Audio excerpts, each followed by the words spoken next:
most excellent of marketing skills still get into trouble because they didn't know how to manage profit and they didn't know how to handle cash flows.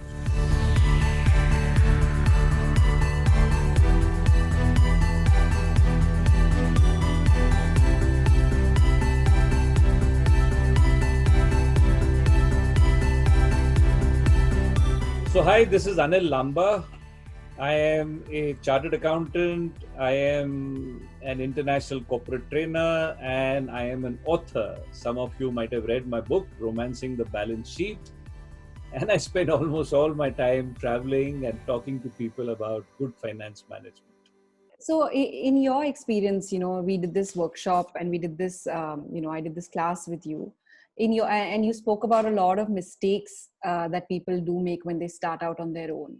What are some of the things that you've seen, the mistakes that you've seen entrepreneurs make, in the past that stand out to you? Many of these startup entrepreneurs, first of all, tend to forget that business is set up with one objective, and that is to generate revenue and make a profit. And making a profit is the most important thing. That is the ultimate objective for which the business is set up. But unfortunately, they've got these examples of Googles and Flipkarts of the world, where they've seen those companies making losses for years and years and still surviving. And somehow many of these guys think that's the way to go about it. That is definitely not the way, because unless a business generates revenue and very, very soon it starts making a profit, it will not last. Unfortunately, we read in the newspapers and we hear stories about the few successes, but behind every one successful startup, there are several thousands that failed. Nobody knows anything about them. So the first mistake they make is don't focus on generating sales. Number two, sales is not enough. Sales top line is a means towards achieving an end, and the end is to have a decent bottom line. Number three, the mistake they make is I'm gonna stop you here quickly. Mm-hmm. What can you just quickly tell us about the top line and the bottom line and how that impacts the business? Sorry, there's a financial statement called a profit and loss account. Yeah. The top figure over there is called sales and the bottom figure over there is called profit or loss. And in between there are lots of expenses put in. So not very creatively, the figure at the top is called the top line, that is sales. The figure at the bottom is called the bottom line, that's profit. And this mistake even large companies sometimes make. All their focus is on generating sales. And what they forget is sales has to be a means towards an end, and end is to have profit. So unless a business is making profit and a healthy profit, it won't last long. And I was saying another mistake entrepreneurs make is thinking that owner's money is free. In fact, owner's money is not only not free, it is probably the most expensive source of money available. Now, this again probably might need an explanation, which today we may not have the time for.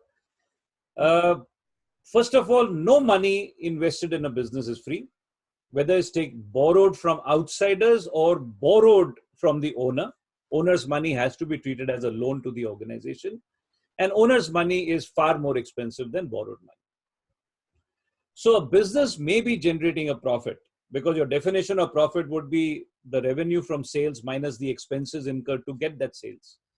But the profit that is left with you, it should be able to cover the cost of every penny invested in the business. That means the leftover profit should be able to cover the cost of capital, which includes owner's capital. And many businesses otherwise apparently make profits, but the profits are not sufficient to cover cost of capital, and they don't even know it. And why don't they know it? Because they didn't attribute a cost to owner's money. Consequently, one fine day, this business collapses and they start wondering, where did we go wrong? So another mistake they make is owner's money is free. And I can share with you the reason. I can share with you the biggest cause of business failures the world over. And the largest businesses fail for this reason. And this message, if it is ingrained very early in an entrepreneur's mind, it will be good. That one should make sure you never use short-term funds to acquire long-term assets. So if you pick up a balance sheet, Now, what's a balance sheet? It tells you where the money has come from and where the money has gone. In a typical balance sheet, money comes from two places. Owners contribute and outsiders contribute. So you take loans from owners and loans from outsiders. First of all, I said, remember, no money is free. Secondly, you'll be able to classify these sources into two types, long-term and short-term. Similarly, when you deploy this money in a business, your money will go into two avenues. You buy long-term assets and you need it for the short-term, which is working capital. You'll be able to relate with all this in your business, Pooja. I know. I'm like, yes. So the first thing you must remember is your long-term assets should be funded from long-term sources. And the short-term assets should be funded using short-term sources. It's okay if you use the long-term sources and buy the short-term assets, but don't ever use short-term money to acquire long-term assets. Those who do this pay the ultimate price. The companies have failed, and the biggest companies have failed due to this reason.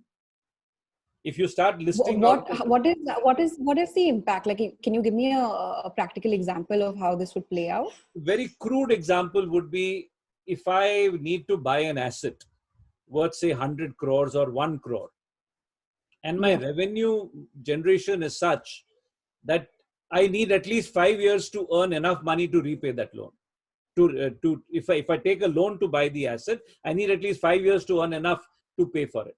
Now, can you imagine I go to a lender who says return the money in 2 years, and I buy an asset which can't even earn its own cost in the next 5 years? Obviously, I'll get into trouble because I have used a short-term money to acquire a long-term asset. You cannot go wrong if the lender says pay me after 5 years and you buy an asset which brings it back within 2 years. Anyone who's taken a housing loan will know. Can you imagine a housing finance company giving you a loan to buy a house which is repayable in 6 months? I mean, housing loans run for 20 years, 20, 30 years. Why? What will happen if a housing finance company gives a loan, let's say, to an employee, to a salaried earner, and says return it within 6 months? This guy is going to borrow the money, buy the house. He'll have to sell the house and return the money. I mean, you're not here to play games, and all such sales are distress sales. So if you pick up maybe the top 10 companies' names that failed, let's say in the last 1 year, you'll probably find 6 to 7 of them have failed because they had used short-term funds for long-term purposes. So this is one, I think, folly which entrepreneurs should avoid. From day one, they should keep reminding themselves that this is not something that should not be done. My advice to entrepreneurs usually is go and buy a stone today, engrave it on that I will never use short-term money and buy long-term assets, and put it somewhere in your office where you can read it every day. Those who haven't suffered the consequences of it yet will probably not see as much meaning in this statement right now. But ask anybody who suffered the consequences and see how much pain they feel due to this. Another thing that entrepreneurs realize very, very soon after starting a business is that there is no connection between the profit that a business makes and the money that it has. You know, very often. Please explain this. Yeah, very often people wrongly think profit means money. Folks, there is no connection between the two. And if there is a connection, there is an inverse relationship. Because the more the profit you make, the lesser the bank balance you find. Again, every entrepreneur who's run a business for a few years will relate with this statement completely, because one statement that comes from the bottom of the heart every now and then is, where is the money? Accountants are telling me so much turnover is happening, so much profit is there, but why don't I see it in the bank? And in my opinion, if you don't see it in the bank, that's actually a good thing. When you should get worried is when you find money sitting in the bank. That tells you you're not growing fast enough. Because a successful why is this? A growing organization, a successful organization is always expanding. They're always buying new equipment. They always, in fact, they have planned where the money will go before it has come in. So when the money comes in, they've already decided where it has to be deployed. But when the money comes in and is sitting in a bank, and for an extended period of time, not for a short period of time, that for me is a sign that in this business, stagnation has set in. But having said that, less money is a good sign, extra money is a bad sign. It is important that the money is less for the right reasons, not for the wrong reasons. Because Yeah. that person who's messing up his affairs will also be short of money. So, shortage of money doesn't mean success, but success is usually accompanied by shortage of money. And therefore, unless one learns how to manage cash flows, your business cannot be run very well. So, profitability management and cash flow management. A lot of people think if I know how to make and if I know how to sell, profit and money are the result. Nothing can be further than this. No statement can be, let's say, less true than this. Both these need to be managed. And therefore, otherwise, companies having the best of products and the most excellent of marketing skills still get into trouble because they didn't know how to manage profit and they didn't know how to handle cash flows. Don't forget to tune into part 3 of our conversation.